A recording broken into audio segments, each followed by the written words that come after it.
محاولة الآن لمصلحة العين في الجانب الأيمن، عرضية خطيرة، جول أول لمصلحة العين. دوغلاس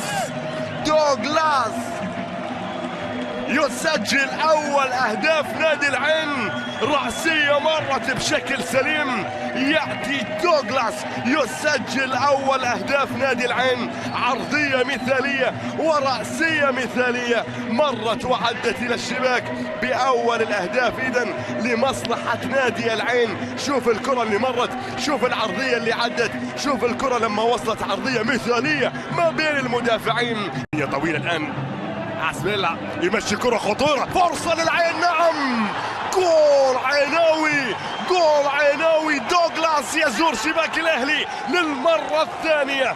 دوغلاس إذا يسجل الهدف الثاني بعد كرة مرت سليمة، عدت سليمة خلف الدفاعات، استلم دوغلاس مرتاح البرازيلي ويسدد للشباك، يسجل هدف الأمان، هدف الاطمئنان للعينوية. يسجلون إذا ثاني الأهداف لمصلحة العين. شوف الكرة الماضية، شوف اللي مرت، شوف هنا سبريلا مشاها صح، والكرة هنا إلى الشباك، عدت إلى الشباك، مرت الهدف الثاني.